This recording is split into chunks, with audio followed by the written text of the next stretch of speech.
So guys, angel one के last videos में हम लोगों ने 242 से लेकर के 282 डिस्कस किया था कि 282 242 तक जाने के बाद में आपका रिजेक्शन है। ठीक है, अब पिछले सेशंस के अंदर 282 282 आपको एग्जैक्टली यही रिजेक्शन देखने को मिला। क्या 282 पर सस्टेन करके नेक्स्ट 319 देखने को मिल सकता है? ये एक बड़ा सवाल रहेगा एंजल वन के लिए। आपको बहुत सी चीजें इस वीडियो के अंदर मिलने वाली है एंजल वन से रिलेटेड, तो वीडियो को एंड तक देखना, सब्सक्राइब जरूर कर देना। I am NRSM 7 certified. शुरू करते हैं ये वीडियो, क्योंकि 282 हमारा काफी इंपॉर्टेंट प्राइस था। 16 अप्रैल कंपनी अपने क्वार्टर 4 के रिजल्ट्स अनाउंस करेगी। डिविडेंड्स के बारे में भी क्या कंपनी ने कुछ बताया है, तो इसमें हम यहाँ पर प्री एनालिसिस भी लेंगे कंपनी के क्वार्टर 4 के रिजल्ट्स का कि क्या पॉसिबिलिटीज है कंपनी के रिजल्ट्स में। 242 से लेकर के 242 से 282 तक के रन का पीछे का रीजन सबसे बड़ा ये था कंपनी के आरबीआई की पॉलिसी को होल्ड मिलना, जो कि आरबीआई जुलाई 1 को अप्लाई करेगी। ठीक है, ये बहुत बड़ी न्यूज है, इसको हम लोगों ने पिछले वीडियो के अंदर डिस्कस किया था और ये जुलाई 1 से एप्लीकेबल होगा। अभी नहीं हुआ था, तो आपको बीएसई और एंजल वन में बढ़िया तेजी देखने को मिली। अब आते हैं आपके चार्ट पर, फिर हम आएंगे क्वार्टर 4 के प्री एनालिसिस पर। ठीक है, ये है एंजल वन का चार्ट। पहले ये पूरा लॉन्ग टर्म स्केनेरियो यहां पर देखो, 2 साल का ये चार्ट है। यहां पर आपको नजर आ रहा है 282। ये देखो, ये 282 का प्राइस है, यहां पे भी और यहां पर भी। अगर हम थोड़ा सा पीछे भी जाएंगे ना, तो जुलाई 2025 में भी आपको 282 नजर आएगा। और अगर हम 2023 में भी इनफैक्ट अगर आप देखोगे तो 282 आप लोगों को यहां पर भी नजर आ रहा है। तो भाई आपको एक चीज पता चल रही होगी कि 282 कितना इंपॉर्टेंट प्राइस रहा है एंजल वन के लिए, कि पिछले 2 साल में कई बार 282 के ट्रेंड से आपको डाउन ट्रेंड में रिवर्सल्स देखने को मिले हैं। एक बार भी ऐसा नहीं हुआ कि 282 आपका एक्चुअल में एक बेस लाइन रहा हो कि भैया ऊपर से 282 की तरफ गिर रहा है तो वहां से एक बड़ा रिवर्सल लेकर के जाए। बहुत ना के बराबर आपको नजर आए। लेकिन जब भी आप नीचे से ऊपर उठते हो तो आपको ट्रेजेक्टरी दिख रही है, किस तरह से स्टॉक फॉलो कर रहा है, 282 को किस तरह से रिजेक्ट कर रहा है। अब हमको यहां पर देखना क्या है, मैं आपको एक चीज और यहां पर नोट कर देता हूं, एक बार ध्यान से देखना। एंजल वन का आरएसआई मैंने यहां पर नहीं लिया है, एंजल वन आरएसआई, क्योंकि ये बहुत ज्यादा इंपॉर्टेंट चीज है कि इस समय टेक्निकल पॉइंट ऑफ व्यू पे क्या चल रहा है। तो आपका टेक्निकली 81.2 का एमएफआई है एंड 70.4 का आपका आरएसआई। दोनों ही टेक्निकल्स बुलिश है, बेयरिश है, दोनों टेक्निकल्स बेयरिश है। अब आप यहां पर आओ, थोड़े से छोटे चार्ट पर इसको देखना। यहां पे ये कैंडल देख रहे हो, ये वाली, ये कैंडल प्रॉपर सेल ऑफ को इंडिकेट करती है। एंजल वन में पिछले 5 महीनों के अंदर अंदर एक बार, 2 बार और अभी तीसरी बार है कि ये 282 आपको तीसरी बार देखने को मिला है। अब लास्ट सेशन में प्रॉपर रिजेक्शन सेलर करता देखने को मिला, ऑल्दो प्राइस 282 के ऊपर जा रहा था। नोट करना है इस चीज को कि भाई 282 बहुत ज्यादा जरूरी प्राइस है। यहाँ पे 280.99 पर आपकी क्लोजिंग आई है। मैं यहाँ पर चाहता क्या हूं, हम लोगों ने वीडियो की शुरुआत कैसे की थी कि भैया हम लोगों ने जो रन लिया है ना 242 से 282 तक का, कि क्या ये 319 जा सकता है। तो 319 जाने के लिए हमको यहाँ पर क्या चीज चाहिए, हमें चाहिए 282 पर हैंगिंग बेस। और ये चीज आपको कैसे मिल सकती है, ये आपको मिल सकता है यूएस ईरान डील से, क्योंकि भाई मार्केट में बहुत ज्यादा कॉशियसनेस है। अगर आप मेजॉरिटी ऑफ स्टॉक्स इक्विटीज को जाकर के देखोगे ना, उनकी जो लास्ट सेशन की कैंडल है वो कुछ इस तरीके के फॉर्म हुई है, लास्ट 2 सेशंस की कुछ इस तरीके से। मेजॉरिटी में कुछ इस तरीके की आपको फॉर्मेशन दिखेंगी, या फिर कहीं पर ब्रेकआउट के बाद कुछ इस तरह की कैंडल है जहां ऊपर की टेल लंबी है, या कहीं पे आपको डॉजी कैंडल नजर आ रही होगी। ये जो कैंडल्स का फॉर्मेशन है ना, ये सभी कैंडल्स के फॉर्मेशन आपको कॉशियसनेस बताते हैं। और एंजल वन ने अपने टेक्निकल्स के ऊपर रखते हुए सेल ऑफ की कैंडल शो करी है। यहाँ पे एक बार इसको जूम इन करो ताकि आपको और क्लैरिटी के साथ नजर आए। यहाँ पे ये सेल ऑफ की कैंडल है। ठीक है, यूएस ईरान मीट मार्केट के लिए बहुत जरूरी है, और मार्केट अगर ब्रेकआउट करता है पॉजिटिव आउटकम्स के ऊपर, दैट मींस कि एंजल वन में भी पोटेंशियल दिख सकता है 282 पर सस्टेन करते हुए।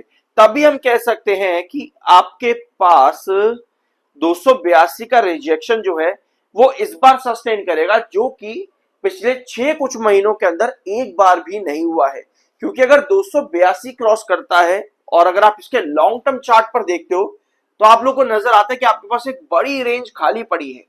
यहां पर देखो इस पूरे प्राइस को, ये 319 रुपए के आसपास का प्राइस है। एक बार रिजेक्शन खाया है, दूसरी बार, यानी कि जब जब 282 से रिजेक्शन खा करके स्टॉक नीचे गिरता है ना, तो अगला जो पुश मिलता है वो ज्यादातर आपको 319 के आसपास देखने को मिला है। इसी वजह से हमने 282 एंड देन 2319 क्या देखने को मिल सकता है, ये चीज हम लोगों ने यहां पर समझी। यानी कि एक और आप पॉइंट यहां पर देखना कि आउटकम्स आपके फेवर में अगर मान लो नहीं आते हैं, तो भैया 282 तो ऑलरेडी सेलर की कैंडल देकर के बैठा है, टेक्निकल भी बियरिश यहां पर है, मतलब कि सेलिंग काफी ज्यादा है। एक बार फिर से यहां पर छोटे चार्ट पर आओ, आप 7 ईएमए के ऊपर ट्रेड कर रहे हो, बहुत बढ़िया बात है। 200 ईएमए के ऊपर ट्रेड कर रहे हो, बहुत बढ़िया बात है। यानी कि दो ट्रेडिंग ट्रेंड लाइंस के अकॉर्डिंग आप काफी ज्यादा बुलिश हो। लेकिन मान लो यहां पर करेक्शन आ जाती है, 282 से करेक्शन आ जाती है 319 पर जाने से पहले, तो आपका बेस लाइन क्या ड्रॉ हो सकता है यहां पे? क्या आपके पास एक बेस बनता है अराउंड, एक बार इसको मार्क करते हैं सही तरीके से, क्योंकि बहुत ज्यादा फ्लक्चुएशन करी गई है यहां पे, इस प्राइस के बीच में काफी ज्यादा फ्लक्चुएशन है। तो मेरे हिसाब से लगभग 262 262 से 264 ये बहुत इंपॉर्टेंट बेसलाइन बन सकती है एंजल वन के लिए, 262 से 264, कि भैया कुछ भी करेक्शन प्राइस में देखने को मिले तो ये दो लेवल्स आपके लिए इंपॉर्टेंट निकल कर आए बेस की तरह। अदरवाइज 282 का रिजेक्शन है, मार्केट में बुलिशनेस चाहिए, पॉजिटिव आउटकम चाहिए ताकि आप 319 पर आ सको।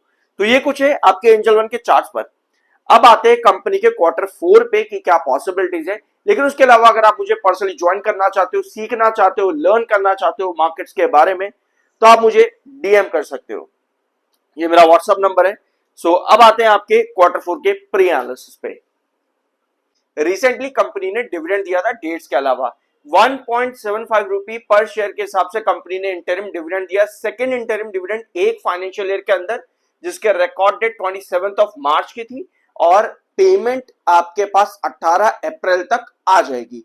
18 अप्रैल तक जो भी एलिजिबल होंगे रिकॉर्ड डेट तक उनके पास पेमेंट्स आने शुरू हो जाएंगे उनके डीमैट अकाउंट में। पिछला पूरा एक साल अगर आप यहां पर देखोगे कंपनी का रिजल्ट बहुत बुरा रहा है, -22% मार्च 2025, -18% जून 2025, -20% सितंबर 2025, मात्र एक दिसंबर 2025 ऐसा था जहां पर कंपनी पॉजिटिव ग्रोथ दे पाई है 5% का। उसके अलावा पिछला एक साल कंपनी का बहुत बुरा चला है और ईपीएस ने वो चीज शो भी करी है और कंपनी का प्राइस टू बुक रेशियो बढ़ा है। यानी कि अब कंपनी को जो रेवेन्यू चाहिए ना 1056 करोड़ के ऊपर का चाहिए, कंपनी को क्वार्टर ऑन क्वार्टर बेसिस पर 5% का ग्रोथ चाहिए। अब वो 5% का ग्रोथ होगा एनुअल बेसिस पर कैलकुलेट, यानी कि जब आप 1056 का 5% निकालोगे तो कितना बनेगा, लगभग 50 करोड़ के आसपास बनता है। कैलकुलेट कर लेना, मैं आपको एक रफ एग्जांपल दे रहा हूं, लगभग 50 करोड़ के आसपास का ये अमाउंट आपका बनता है। तो मतलब कि 1100 करोड़ अगर कंपनी रेवेन्यू देती है तो कंपनी 5% का ग्रोथ देगी ताकि कंपनी का growth quarter on quarter basis पर एटलीस्ट फ्लैट हो सके।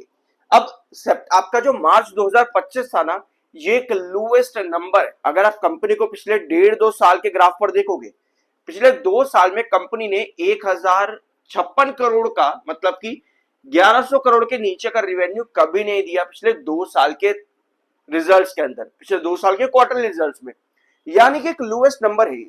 अगर कंपनी इस नंबर को बड़ा बनाने में कामयाब होती है, क्योंकि दिसंबर, जून, सितंबर, दिसंबर लगातार 3 क्वार्टर कंपनी बढ़ी, तो यहां पर पॉसिबिलिटी भी ये नजर आती है कंपनी 1400 करोड़ का रेवेन्यू बना करके दे सकती है, क्योंकि मार्च अपने आप में एक लोएस्ट बेंचमार्क है। तो ऐसे में पॉसिबिलिटी बहुत हाई नजर आती है कि कंपनी 5% के ऊपर का ग्रोथ बना करके दे। तो भैया 16 अप्रैल को कंपनी के रिजल्ट्स आ रहे हैं और पॉसिबिलिटी, क्योंकि मार्च 2025 काफी वीक रहा है, तो पॉसिबिलिटी भी काफी अच्छी बन जाती है एंजल वन के लिए। मतलब कि रिजल्ट्स बढ़िया रहेंगे, कंपनी का ईपीएस बढ़ सकता है, कंपनी का प्राइस टू बुक रेशियो गिर सकता है, पीई कंपनी का गिर सकता है। इसका मतलब यह है कि पॉजिटिविटी बन सकती है। ये एक पॉसिबिलिटी है कंपनी एंजल वन के रेवेन्यू से।